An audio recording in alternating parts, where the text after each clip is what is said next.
Hi friends, welcome to the lecture number 9 of this lecture series. In this lecture, I want to discuss with you a new timing topic which is called timing oddness. Maybe somewhere you heard this topic very frequently, or maybe you didn't hear till now. But timing oddness is a very simple topic as well. Also, sometime in interview, mostly in the static timing analysis engineering interview, they can ask, because I faced this question in Infineon Technology company's interview, because they asked me about what is the importance of timing oddness and how many types of timing oddness can happen. Now I think it's very important to know you that what is timing oddness, why timing oddness is important sometime. As a definition, if I want to tell you that what is timing oddness, then I simply written here that timing oddness is something timing sense. But if I say timing sense, maybe some of you didn't understand what is about timing sense. I think in lecture number 2 and 3, I, if you remembered, I taught there about the timing graph and timing arc. Timing graph to how to represent one combinational data path into the timing graph, vertex, edge, those things, and then also what is important of timing arc. Timing arc, I think there I discussed with about cell arc and net arc. That timing arc I am talking about here, because every timing arc is carrying any signal. That timing arc can carry anything like 0 or 1, and this 0 and 1 is not properly like a 0 to 1. It's not like a sharp edge transition. So whatever the timing arc is carrying the signal, this timing arc, maybe it can be input end or maybe it can be a output end. So that timing arc which is carrying the signal, the signal slew is important, because when the signal is transitioning from 0 to 1, means high to low, maybe the rising edge or maybe the falling edge, that 1 to 0, how many time it is taking, that output transition or input transition, that is important. That can cause the timing oddness. So that's why I said it as this is the timing arc has timing sense. In another word, I can also write that changes in output transition with respect to input transition. So I think you understand. Now coming to how many type of timing oddness can happen. There is a three type of timing oddness is there. One is positive timing oddness, negative, and no oddness. This is a negative one and this is a non-oddness timing. So coming to the positive oddness simply suggests that there should be a no change, because the timing arc obviously it can represent through any gate, obviously, because here suppose here I discussed about one buffer, here NAND gate. So it means that obviously timing arc becoming a sense of logic when you discuss about some buffer, inverter, and gate, NAND gate, NOR gate, those type of things in particular timing graph. So whatever the signal maybe you are giving at input, that signal should properly come out as an output, but sometimes it is not happening. So positive oddness is actually saying that there should be a no change. There should be a no change means no change. No change means what? No change means if your input signal is also rising in nature, then output signal also should be rising, and vice versa. Like if the falling input signal, then it should also depicted as in the output. So if suppose I am applying a rising type of signal, this same type of rise signal it should give at the output, because I am using the buffer. There should be no change in the input. here I apply 0 to 1, here also should be 0 to 1. And if it's a falling in nature, the input signal should also like this type of things. Second type of example, because here only I discussed with you that example as a one input cell. This buffer, what is it? This is the example of one input cell. But you know that AND gate has obviously two input cell. So because there is a two type of uh, signal input, so maybe the changes of input output relation will be different in the different case. So here I taken four type of condition. How many four type of condition? That I will fixed one of the input as a fixed one. Let's fix here b is equals to 1 and b equals to 1, and here fixed here a equals to 1 and a equal 1. Only changes should happen in the another input. How like that?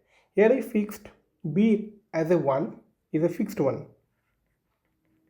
So if I apply a as a rising one, then y should also same. Okay. Here also, if a as a falling one, then y should also follow the same, because if one of the input of an AND gate is 1, then its output completely depend on another one. Simply because here I put a equals to 1, then whatever the signal I apply in the b, that will same to same represent in the y. So I showed here the four type of cases. Example here,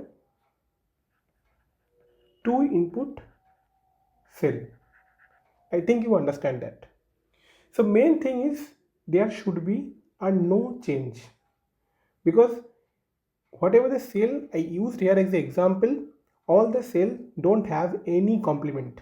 Coming to the negative oddness obviously it should be a changes. Like if your input signal is rising in nature, then the output signal should be in the falling in nature. So that's why here I have to discuss two type of cases for a single input cell as an inverter. So if I apply a rising one, obviously in the output it should be the falling one. If I apply falling one in the input, then it should be rising one in the output, because inverter obviously invert the signal. I taken the example of NAND gate. Also NAND gate have a four type of cases. So let fix b equal 1, b equal 1, a equal 1, and this is also a equal 1. So if I apply that b equal 1 and a I apply rising 1, then y obviously it should be a falling one.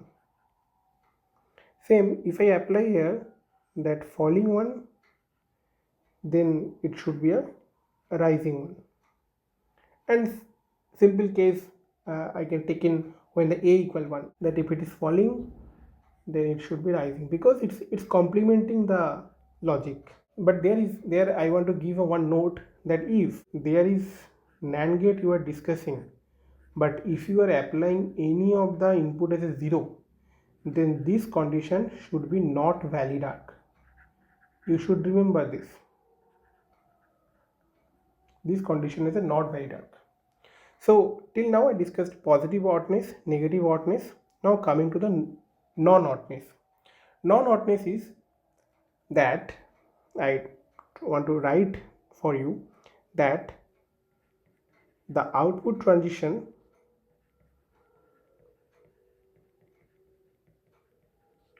does not depend on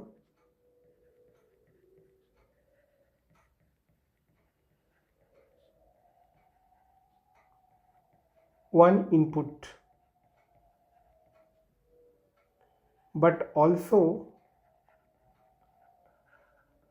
depends on the other input, which is important. So only I think XOR and XNOR, those type of gate can give your non-oddness nature. So that's why if I applied, suppose XOR, this is XOR gate and I am applying A equals to 0,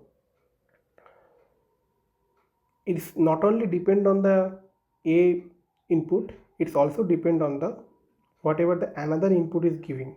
This is kind of a positive oddness, because also there is no change, but we using the XOR gate only or XNOR gate. Here also, if you are keeping A equal 1, then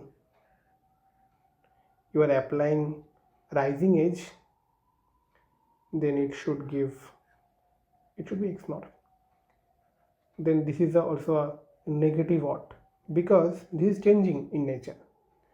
So non-oddness also can give the flavor of positive and negative oddness, but here the only question is, or only caring things about, that output transition not only depends on the one input, but also it depends on the other input. We have to look for that. But here in the positive and negative case, we can fix one of the input, and whatever the other input we are applying, that changing nature or that transition or that sense is actually matter for the output. So this is the difference in positive, negative and non-odd. Now coming to the oddness importance, for you I just keep it as a note.